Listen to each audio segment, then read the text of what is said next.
So we should get back to the two brain or the two people, whatever, the two people inside your head debate at some point.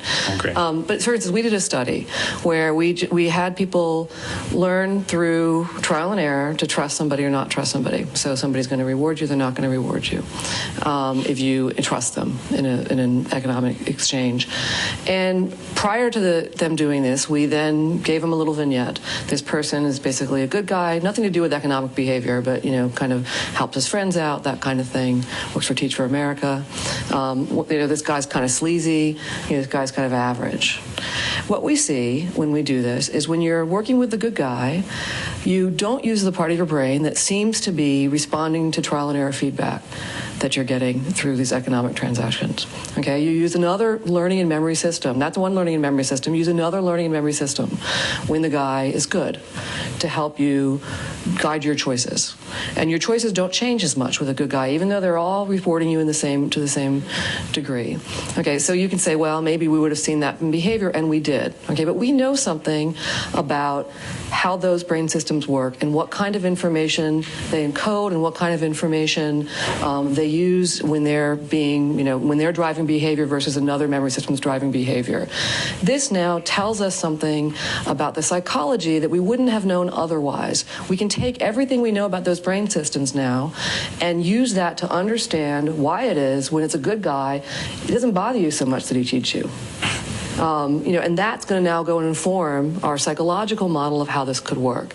So that's just an example of how it is seeing something in the brain might then change your psychological model, because we're bringing everything we know about the brain science to that psychological model in that case. And ultimately, we care about what people do. We care about that level of description, right? But knowing this other level of description adds information to this level of description. Well, one of the things in the paper is that if you give somebody oxytocin, they become more trustful. So what are you going to do? If you want to cheat them, you give them oxytocin and then have them trust you and take their money? I mean, it seems like the finding doesn't lead you into a place where you have a solution to the issue. So oxytocin, yes, increases bonding of the mother and the child, increases trust. It does a lot of nice things.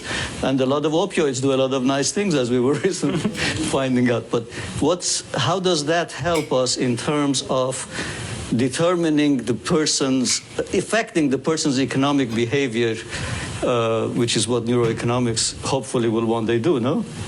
I don't know, that's not my goal. Yeah, I don't know if that's a goal. But, There's actually an answer to that. They've shown, economic studies have shown that societies, cultures where the trust level is high do much better in terms of everybody else's welfare. Yep. No, but what are you going to do? Give everybody... I don't think that's his question. No, you're not going to... What are you going to do? Give them the hormone?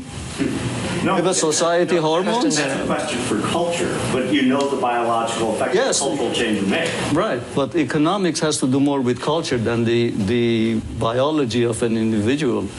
Well, that particular question, yeah. And, the first 5 or 10 years, you could easily argue we didn't learn a whole lot about the study of cognition from studying the brain. Certainly, since then, I think almost everyone would disagree with you. And so I think this field's very, very young, and I think we'll start to see where this is going to benefit economics, and in ways that I don't think we can predict right now. Certainly psychiatry, we can't argue this hasn't had a huge influence on things like psychiatry and other fields, and I think that's going to be true for economics in ways that may be hard for us to answer today. The oxytocin result's really striking. To me, what it means is a behavior as complicated as trust can be reduced to a single hormone, at least to some degree. That's an amazing neuroscientific finding.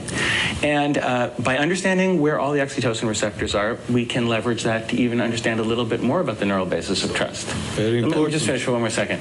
And so all of those are good. And if I can show you that those brain areas are active during some other kind of exchange, I can relate that new behavior to this underlying neural circuit, and that allows me to improve my model of that behavior as well. Does this mean we should make everybody carry nasal inhalers and use them every hour? I don't know. You have to ask a welfare economist that question, and I'm definitely not a welfare economist.